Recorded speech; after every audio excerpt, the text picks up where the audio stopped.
আলহামদুলিল্লাহি ওয়াসসালাতু ওয়াসসালামু আলা হাবিবিহি ওয়া আলা আলিহি ওয়া আসহাবিহি আজমাইন। একজন ভাই প্রশ্ন করেছেন, হারাম জিনিস দ্বারা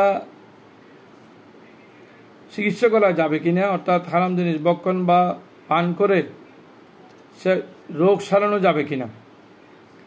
ইসলাম এই ব্যাপারে সুস্পষ্টভাবে বলেছেন যে হারাম জিনিস দ্বারা কোনো অবস্থায় চিকিৎসা করা যাবে না।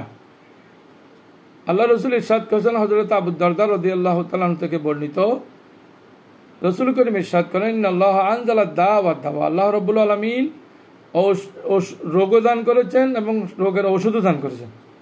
ওয়া জাআলা লিকুল্লি দাইন দাওয়ান, এবং প্রত্যেক রোগের জন্য আল্লাহ রাব্বুল আলামিন ওষুধ দিয়েছেন।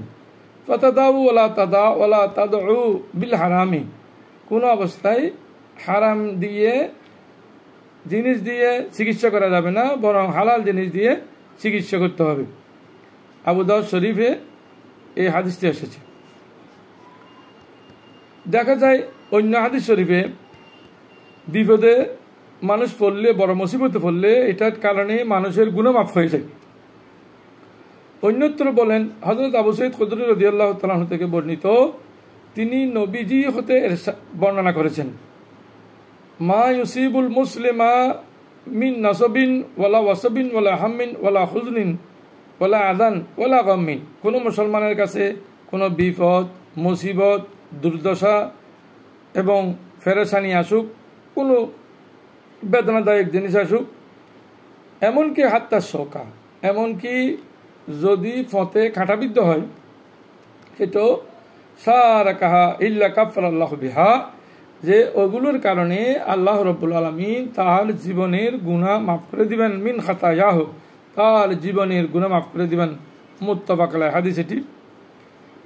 এরপর অন্য হাদিস শরীফে দেখা যায় আল্লাহ রাসূল বলেছেন, ইজা সাআলতুমুল্লাহ ফাসআলুহু বিবুতুনি কাফিহিম, যে অনেক সময় রোগ হলে ওই রোগের ওষুধ আল্লাহর পক্ষ থেকে পাওয়া যায়।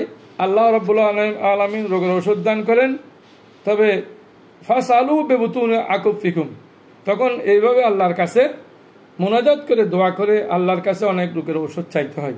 ওয়ালা তাসালু বিজুহুরিহি, এবং হাতকে উল্টা করে কোনো সময় দোয়া করবেন না, বরং আল্লাহর কাছে বিনয় করে দোয়া করবেন।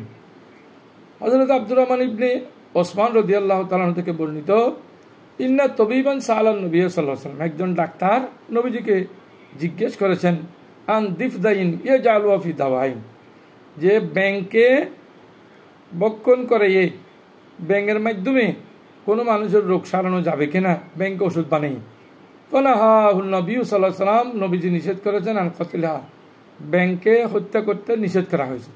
কারণ ব্যাংক তো নবীর পক্ষে ছিলেন, হযরত ইব্রাহিম আলাইহিস সালামের পক্ষে ছিলেন, সুতরাং হারাম জিনিস দিয়ে করা যাবে না। হ্যাঁ, যদি একেবারে ইসলামী অভিজ্ঞ ডাক্তার, আল্লাহওয়ালা রসুল প্রেমিক কোনো ডাক্তার যদি বলেন এই লোকটি যদি এই নাপাক জিনিস অথবা অবৈধ জিনিস ভক্ষণ না করে পান না করলে সে মারা যাবে, তো প্রাণ বাঁচানোর জন্য তাকে সেটা দেওয়া জায়েজ আছে।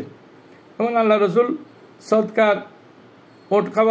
সদকার ওটের পেশাব এবং দুধ পান করার জন্য বলেছেন, ইশরাবু আলবানিহা ওয়া আবু আলিহা, যে তোমরা ওটের দুধ এবং পেশাব পান করো, তাহলে তোমাদের ফ্যাটফুলা রোগটা ভালো হয়ে যাবে।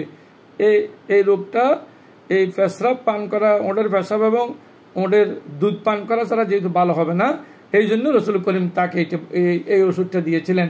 এখনো যদি কোনো মানুষের প্রাণ বাঁচানোর জন্য দেওয়া হয় তাহলে জায়েজ, অন্য ক্ষেত্রে দেওয়া যাবে না, করা যাবে না।